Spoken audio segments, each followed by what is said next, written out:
বন্যায় এই জেলায় কত কিলোমিটার সড়কের ক্ষতি হয়েছে জানাবেন আমাদের। মন্ত্রী বলছিলেন আসলে এখানে এবারের এই ভয়াবহ বন্যায় যে সড়কের যে ক্ষতি, এই ক্ষতি এখনো জেলা প্রশাসন নিরূপণ করতে পারেনি। তবে এখানকার প্রায় সড়ক যেখানে এই বন্যার পরে যে এখানে জেলার 5টি উপজেলা ক্ষতিগ্রস্ত হয়েছে, এই 5টি উপজেলার অধিকাংশ সড়ক এমন ভাবে ক্ষতিগ্রস্ত হয়েছে যে আমি দেখাই আপনাদেরকে যে এখানে সড়কের মাঝে মাঝে গর্ত হয়ে গেছে এবং এই সড়কগুলা একেবারে যান চলাচলের অনুপযোগী হয়ে উঠছে।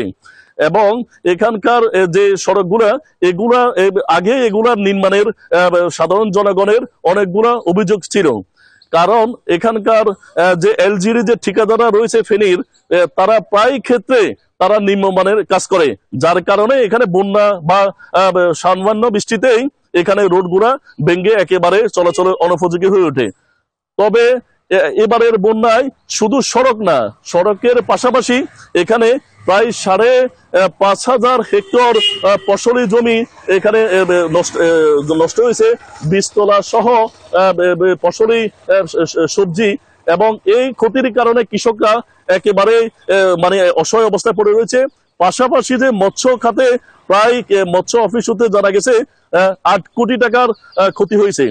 যে এখানে যে আমি দেখানোর চেষ্টা করব যে এখানে এই সড়কের পাশেও এখানে একটি ছোট মৎস্য খামার রয়েছে, যে এখানে বৃষ্টির কারণে এবং বন্যার কারণে এই রোড এই যে এখানে খামারগুলো রয়েছে এগুলা পানি উপচে সড়ক হয়ে এগুলা বিভিন্ন জায়গায় চলে যাওয়ার কারণে যে এখানে অনেকগুলা মাছের মানে মাছ চলে যায়।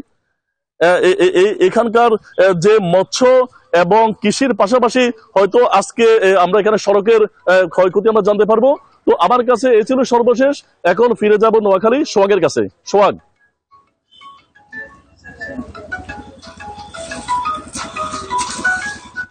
জি ধন্যবাদ সুমন, আপনি যেমনটা জানিয়েছেন ফেনী থেকে আমি আছি নোয়াখালীতে। এখানে আমি গত 5 দিনের টানা বৃষ্টির কারণে নোয়াখালীতে জলাবদ্ধতার পাশাপাশি এখানে অসংখ্য মৎস্য গের এখানে বেসে গেছে। এখানে মৎস্য অধিদপ্তর তথ্য অনুযায়ী এবং বিভিন্ন খামারিদের সাথে আমি কথা বলে যতটুকু জানিয়েছি শত শত মৎস্য খামারের মাছ বেসে গেছে। আমি আছি একটি মৎস্য খামারে, আপনি দেখছেন যে এই মৎস্য খামারটিও গত 5 দিনের টানা বৃষ্টির কারণে এখানে এই খামারগুলোতে অসংখ্য মাছ বেসে গেছে। আসলে এছাড়া মৎস্য খামার পাশাপাশি কৃষিক্ষেত্রেও ব্যাপক ক্ষয়ক্ষতি হয়েছে। আমি কৃষি কর্মকর্তা জেলা কৃষিকর্তা মীরা রানীর সাথে কথা বলছি, তিনি আমাকে জানিয়েছেন যে 5,199টি হেক্টর জমির কৃষি ফসলগুলা নষ্ট হয়ে গেছে। এছাড়া এখনও কিন্তু গত 5 দিন টানা বৃষ্টির পর গতকাল হালকা আবার বৃষ্টি ছিল, এখনও কিন্তু নোয়াখালীতে জলাবদ্ধতায় কিন্তু মানুষের বাড়িঘর এখনও কিন্তু পানিবন্দী অবস্থায় আছে। এখন কিন্তু এখানে আমি নোয়াখালী স্থানীয় পৌর নাগরিক এবং নোয়াখালীবাসীর সাথে কথা বলে আমি জেনেছি, তারা আমাকে জানিয়েছে এখানে দখল এবং দূষণের কারণে মূলত এই জলাবদ্ধতার সৃষ্টি হয়। তা আসলে কৃষির পাশাপাশি কিন্তু মৎস্য খাতে কিন্তু ব্যাপক ক্ষতি হয়েছে। কৃষি পাশাপাশি মৎস্য খাত ক্ষতি হয়েছে। এখানে একজন মৎস্য কৃষি খামারের একজন মালিক আমার বিপি পলার সাথে আমি কথা বলছি, তার 90 একর খামারের মধ্যে কৃষি খামারে তার ব্যাপক মৎস্য খামার তার ক্ষতি হয়েছে, মৎস্য খামার তার অনেক মাছ বেসে গেছে। তো এই ছিল আমার কাছে নোয়াখালী থেকে সর্বশেষ। আমি ফিরছি কুমিল্লায়, সেখানে আমাদের আরেক সহকর্মী মহিউদ্দিন, তিনি সেখানকার পরিস্থিতি জানাবেন। মহিউদ্দিন।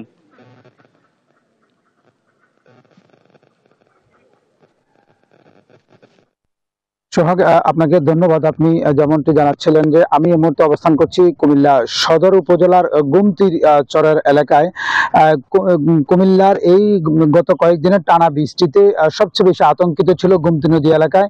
এই গুমতি নদীর 2 পাড়ে যে কৃষকরা রয়েছেন তারা যে আবাদ করেছেন যে প্রায় 14,000 হেক্টর জমি, তার মধ্যে প্রায় 11,000 হেক্টর জমি কিন্তু এই নদীর বন্যার যে প্রবাহিত স্রোত ছিল সেই স্রোতের মধ্যেই কিন্তু বিলীন হয়ে গেছে। এখানে কৃষকরা যে ক্ষতি হয়েছে বিশেষ করে শাক সবজি ফলন এবং মৎস্য যারা চাষ করছেন আশেপাশে, তারাই মূলত সবচেয়ে বেশি ক্ষতিগ্রস্ত হয়েছেন। আমি আরেকটু বিষয় জানিয়ে রাখি, কুমিল্লার 17টি উপজেলার মধ্যে সবচেয়ে বেশি দক্ষিণাঞ্চলের যে কয়েকটি উপজেলা বর্তমানে রয়েছে জলাবদ্ধতা, সেটি হচ্ছে যে এই জলাবদ্ধতার মূল যে কারণটি হচ্ছে অবৈধভাবে বিভিন্ন এলাকায় বেড়িবাঁধ দিয়ে যে মৎস্য চাষ করা এবং অপরিকল্পিত অনিয়মিতভাবে বিভিন্ন বাড়িঘর নির্মাণ করা, কালভার্ট যে রয়েছে যেখানে পানি নিষ্কাশন চলে, সেই কালভার্টের মুখে বিভিন্ন রকমের বাঁধ দিয়ে মাছ শিকার করছেন বিভিন্ন স্থানীয়রা, যার কারণে পানির যে স্রোত রয়েছে সেই স্রোতের কারণেই কিন্তু